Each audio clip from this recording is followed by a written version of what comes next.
ವರ್ಣನ ಅಬ್ಬರಕ್ಕೆ ಬೆಂದ ಕಾಳೂರು ನೆಂದ ಕಾಳೂರಾಗಿದೆ. ಸಿಲಿಕಾನ್ ಸಿಟಿಯಲ್ಲಿ ರಾತ್ರಿ ಸುರಿದ ಭಾರೀ ಮಳೆ ಹಲವು ಅವಾಂತರಗಳನ್ನೇ ಸೃಷ್ಟಿ ಮಾಡಿದ್ದಾನೆ. ಮಳೆ ನೀರಿನಲ್ಲಿ ವ್ಯಾಪಾರಸ್ಥರ ಕಣ್ಣೀರು ಹರಿದರೆ ಇತ ರೈನ್ಬೋ ಲೇಔಟ್ ಜನರು ಮಳೆರಾಯನ ಕಾಟಕ್ಕೆ ಜರ್ಜರಿತರಾಗಿದ್ದಾರೆ.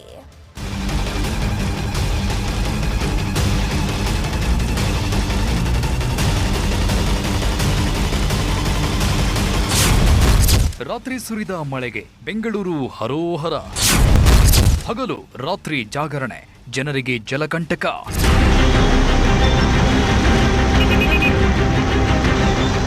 ನಿನ್ನೆ ರಾತ್ರಿ ಸುರಿದ ಭಾರೀ ಮಳೆಗೆ ಸಿಲಿಕಾನ್ ಸಿಟಿ ಜಲಾವೃತಗೊಂಡಿತ್ತು. ನಗರದ ಹಲವೆಡೆ ಧಾರಾಕಾರ ಮಳೆಗೆ ರಸ್ತೆಗಳು ನದಿಯಂತಾದ್ರೆ ಲೇಔಟ್ಗಳು ಮುಳುಗಿವೆ. ರೈನ್ಬೋ ಲೇಔಟ್ ಜನರು ಮಳೆ ಹೊಡೆತಕ್ಕೆ ರೋಸಿ ಹೋಗಿದ್ದು, ಗಟ್ಟಹಳ್ಳಿ ಜನರು ಜರ್ಜರಿತರಾದ್ರು. ವರ್ಣನ ಮುಂದೆ ಸರ್ಜಾಪುರದ ಜನರು ಶರಣಾದ್ರೆ ಇತ ಮಾರ್ಕೆಟ್ ಮಂದಿ ಮರುಗಿದ್ದಾರೆ.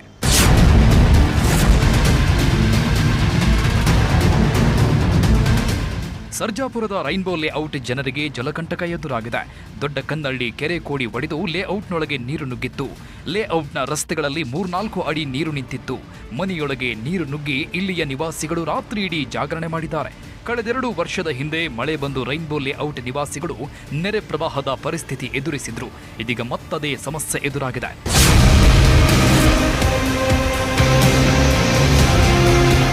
ಇನ್ನು ಶಾಂತಿನಗರದಲ್ಲಿ ಮತ್ತದೇ ತೊಂದರೆ.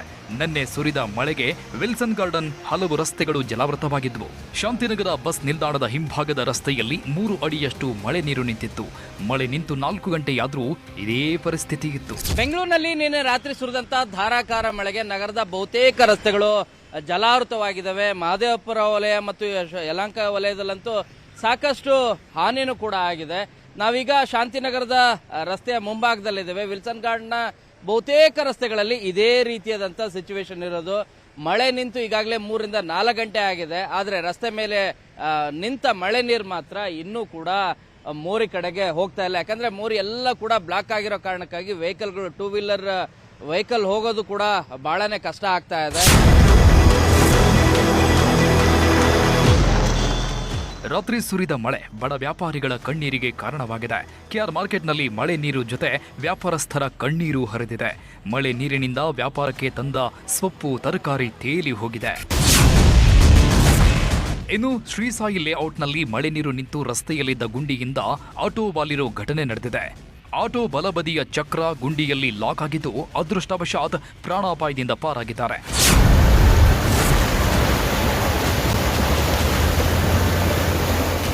ಕೆಆರ್ಪುರಂನ ಭೀಮಯ್ಯ ಲೇಔಟ್ನಲ್ಲಿ ವರುಣ ರಾತ್ರಿ ಇಡೀ ಕಾಟ ಕೊಟ್ಟಿದ್ದಾನೆ.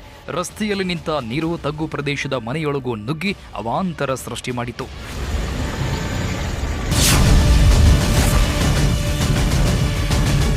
ಇನ್ನು ಆನೇಕಲ್ ತಾಲೂಕಿನ ಗಟ್ಟಹಳ್ಳಿಯ ಪಿಯೋನಿಯರ್ ರೆಸಿಡೆನ್ಸಿ ಬಡಾವಣೆ ಜಲಾವೃತಗೊಂಡಿತ್ತು. ಗಟ್ಟಹಳ್ಳಿ ಕೆರೆಯಿಂದ ಹುಸ್ಕೂರು ಕೆರೆಗೆ ಸಂಪರ್ಕ ಕಲ್ಪಿಸುವ ರಾಜಕಾಲುವೆ ಒತ್ತುವರಿಯಾಗಿದ್ದು, ಮಳೆ ನೀರು ಬಡಾವಣೆಗೆ ನುಗ್ಗಿತ್ತು. ಮನೆಯಿಂದ ಹೊರಬರಲಾಗದೆ ಬಡಾವಣೆ ನಿವಾಸಿಗಳು ಪರದಾಡಿದ್ರು. ಪ್ರತಿ ಬಾರಿ ನಾವು 4 ವರ್ಷದಿಂದ ನಾನು ಇಲ್ಲಿ ವಾಸ ಮಾಡ್ತಿದ್ದೀನಿ. ಪ್ರತಿ ಸಲ ಮಳೆ ಬಿತ್ತು ಅಂದರೆ ನಾವು ಮನೆಯಿಂದ ಹೊರಗೆ ಹೋಗೋಕ್ಕಿಲ್ಲ. ನಾವು ಯಾವಾಗಲೂ ನಮ್ಮ ಮನೆ ಚಿಂತೆಯಲ್ಲೇ ಮನೆಯಲ್ಲೇ ಇರ್ತೀವಿ. ಸ್ಕೂಲ್ಗಳಿಗೆ ಮಕ್ಕಳಿಗೆ ಕಳ್ಸೋಕ್ಕಾಗ್ತಾ ಇರಲಿಲ್ಲ. ಈಗ ನಮ್ಮ ರಿಕ್ವೆಸ್ಟ್ ಏನಂದರೆ, ಈ ಕಲ್ವರ್ಟ್ಗಳನ್ನು ಸರಿಯಾಗಿ ಮಾಡಿಸಿ, ಈ ಕೆರೆಯಿಂದ ಆ ಕೆರೆಗೆ ಕನ್ಸ್ಟ್ರಕ್ಟ್ ಮಾಡಿಸಿ. ಇಲ್ಲಿ ಇರುವ ಗ್ರಾಮಗಳಲ್ಲಿ ಮತ್ತು ಅಕ್ಕಪಕ್ಕದಲ್ಲಿ ಸ್ಟಾರ್ಮ್ ವಾಟರ್ ಡ್ರೈನ್ಗಳನ್ನು ಸರಿಯಾಗಿ ಮಾಡಿದರೆ ಇಂಥ ಪರಿಸ್ಥಿತಿ ನಮಗೆ ಬರೋಣ.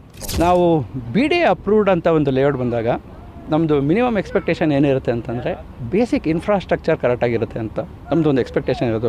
ಕನ್ಸ್ಯೂಮರು ನಾವು 2 ಕೋಟಿ 3 ಕೋಟಿ ಕೊಟ್ಟು ಮನೆ ಕಟ್ಟೋ ಅಷ್ಟೊತ್ತಿಗೆ ಅದೊಂದು ಬೇಸಿಕ್ ಎಕ್ಸ್ಪೆಕ್ಟೇಷನ್. BDA ಅದು ಏಕಾತ ಇದೆ ಅಂದರೆ ಅದೊಂದು ನಮಗೊಂದು ಕಾನ್ಫಿಡೆನ್ಸು.